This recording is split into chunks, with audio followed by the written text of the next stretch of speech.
ஜாமீன்ல தான் அவன் வெளில போயிருக்கான். என்ன மீறி அவன் எங்கேயும் போயிட முடியாது சார். சரிங்க சார், தேங்க்யூ. Okay sir.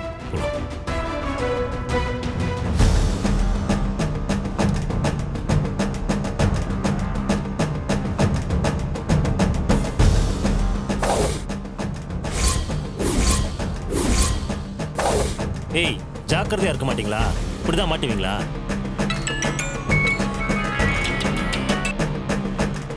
சொல்லு ஏட்டு, என்ன விஷயம்? சார், நீங்கள் ஒருத்தரை ஜாமீனில் கூட்டிகிட்டு போனீங்களே, அந்த கேஸ் அவ்வளோ சீக்கிரம் முடியாது போல இருக்கு சார். கேஸ் முடியாதா? என்ன ஏட்டு சொல்றீங்க? சார், கம்ப்ளைண்ட் கொடுத்த அந்த பொண்ணு அவ புருஷனும் இங்கே ஸ்டேஷனுக்கு வந்து இன்ஸ்பெக்டர் கிட்ட பேசிட்டு போனாங்க. இது பெரிய பிரச்சனை ஆகிற மாதிரி தெரியுது. பார்த்து ஜாக்கிரதையாக இருந்துக்கோங்க. வச்சுறேன் சார். ஓகே. ஏன், என்னாச்சு? இதான் பிரச்சனையா? ஏய், நாம செய்யறது இல்லீகலான பிசினஸ். அப்ப அதை எவ்வளவு கவனமா செய்யணும். இப்ப பாரு எவ்வளவு பெரிய பிரச்சனை வந்துருச்சு. அண்ணே, நாங்க எப்பவும் ஜாக்கிரதையா தானே இருப்போம். ஆனா அந்த பொண்ணு கொஞ்சம் புத்திசாலி போல. அதான் அவ எல்லாத்தையும் கண்டுபிடிச்சிட்டா. இது இதோட முடிஞ்சிடும்னு நினைச்சேன். நிலைமையை பார்த்தா நமக்கு ஆபத்து மாதிரி தான் தெரியுது. அந்த பொண்ணோட புருஷன் நம்மள சும்மா விட மாட்டான். அவன் தீர விசாரிச்சா நாங்களும் மாட்டிப்போன்னு தோணுது. இந்த வீடியோ பிசினஸை வச்சுதான் ஒரு பெரிய நெட்வொர்க்கே இயங்கிக்கிட்டு இருக்கு. சின்னதா ஏதாவது பிரச்சனைனா கூட மொத்த நெட்வொர்க்கும் காலி ஆயிடும். இவ்வளவுக்கும் காரணம் அந்த பொண்ணு தானே. அவளை காலி பண்ணிட்டா என்ன? ஆமா, அவ கதையை முடிச்சாதான் நம்ம நிம்மதியா இருக்க முடியும். ஆமா, அவளை க்ளோஸ் பண்றதுதான் எல்லா பிரச்சனைக்கும் ஒரே தீர்வு. ஆனா அது ஆக்சிடென்ட் மாதிரி செட்டப் பண்ணணும். அதுக்கு முதல்ல அந்த பொண்ணு யார் என்னன்னு விசாரிச்சுட்டு அதுக்கப்புறம் ஃபாலோ பண்ணி போட்டு தள்ளணும். நீங்க சொல்ற மாதிரியே அவளை ஃபாலோ பண்ணி போட்டு தள்ளுறோம். அம்மா, ஒரு நிமிஷம். சொல்லுங்கம்மா. என்னம்மா? அங்க என்ன நடக்குது? சாமியார் முன்னாடி நிறைய பேர் நிக்கிறாங்க. அவர் ஒரு சித்தருமா. 2 நாளா இந்த கோயில்ல தான் இருக்காரு. அவர் கண்ணு மூடி ஏதாவது மந்திரத்தை சொல்லிக்கிட்டே இருப்பாரு. திடீர்னு கண்ணை திறந்து அவர் முன்னாடி நிக்கிற யார் பெரியாவது கூப்பிட்டு அருள் வாக்கு சொல்லுவாரு. அது அப்படியே அவங்க வாழ்க்கையில நடக்குமா? என்னது, பேரை சொல்லி கூப்பிடுவாரா? அவருக்கு எப்படி பேரெல்லாம் தெரியும்? அதான் சித்தருங்கிறது. அவரோட ஞான திருஷ்டியால நாம யாரு என்னங்கிறது அவருக்கு தெரியும். அட, கேட்கவே ஆச்சரியமா இருக்கு. அங்க போங்க, நீங்களும் ஆச்சரியத்தை பார்க்கலாம்.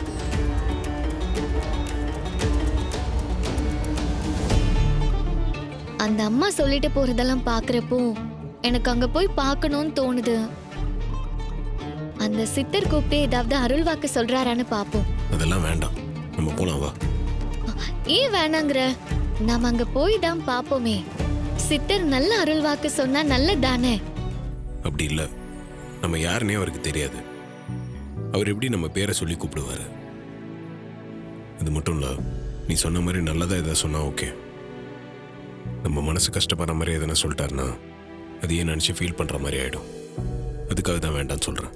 நம்ம போலாம் வா. இல்ல, எனக்கு அங்க போய் நின்னு கேட்கணும்னு ஆசையா இருக்கு. ப்ளீஸ் புருஷா, எனக்காக வாயேன். சொன்னா கேள. சரி வா. தேங்க்ஸ் புருஷா.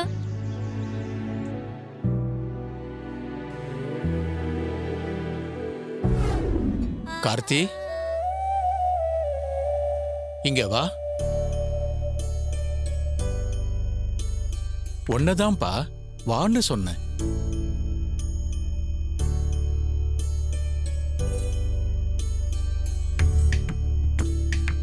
ரேவதி உன் மனைவி தானே?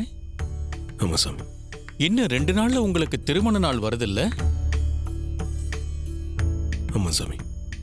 கல்யாண நாள் அன்னைக்கு உன் மனைவி ரேவதிக்கு பெரிய கண்டம் இருக்கு.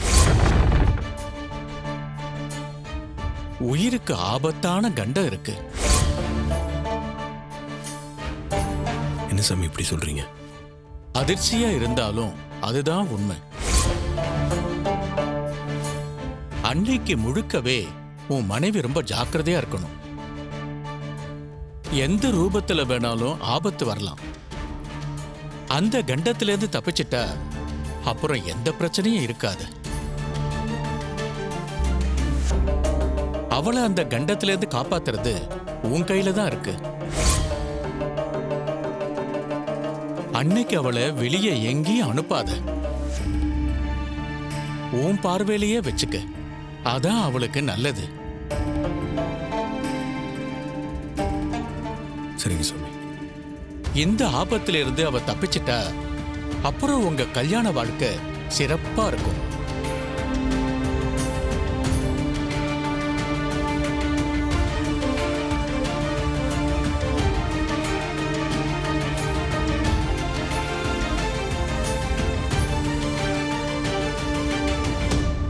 நலம் உண்டாகட்டும்.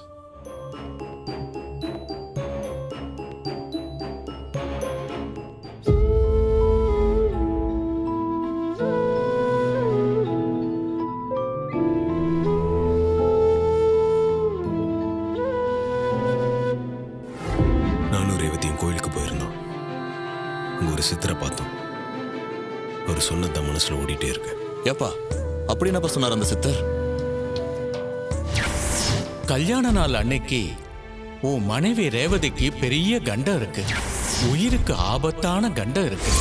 அவளை அந்த கண்டத்திலிருந்து காப்பாத்துறது உன் கையில தான் இருக்கு. அன்னைக்கு அவளை வெளியே எங்கேயும் அனுப்பாத. உன் பார்வையிலேயே வச்சுக்க. அதான் அவளுக்கு நல்லது. இந்த ஆபத்திலிருந்து அவ தப்பிச்சிட்டா அப்புறம் உங்க கல்யாண வாழ்க்கை சிறப்பா இருக்கும். என்னப்பா சொல்ற? சித்தர் ரேவதிக்கு பெரிய கண்டம் இருக்கிறதா சொன்னாரா? ஆமாங்க. இங்க கல்யாண நாள் அன்னைக்கு ரேவதிக்கு ஆபத்து இருக்குன்னு சொல்லியிருக்காரு. எனக்கு எது வந்தாலும் பிரச்சனை இல்லைங்க. ரேவதிக்கு எதுவும் ஆயிடக்கூடாது. தான் மனசுல ஓடிட்டே இருக்கு.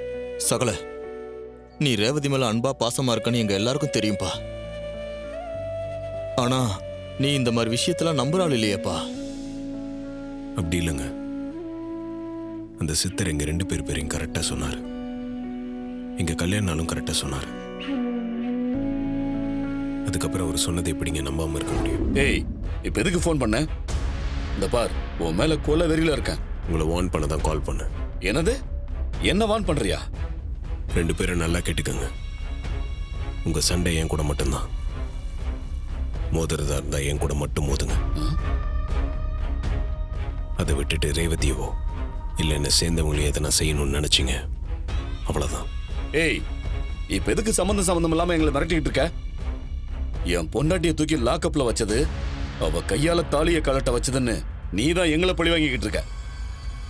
இந்த பாரு, எல்லாமே மனசுல ஆறாத காயமா இருக்கு. உன்னெல்லாம் சும்மா விடுற ஐடியாவே இல்ல. அவங்க பண்ண தப்புக்கு தான் அவங்க உள்ள போனாங்க. அதுக்காக பழி வாங்குறத நினைச்சுக்கிட்ட ரேவதியோ இல்லை இந்த குடும்பத்தில் இருக்கிறவங்களையோ தொடணும்னு நினைச்சிங்க, வெட்டி போட்டுருவேன். என்ன மிரட்டுறியா? மிரட்டல, எச்சரிக்கிறேன். ஜாக்கிரதையா இருந்துக்கங்க.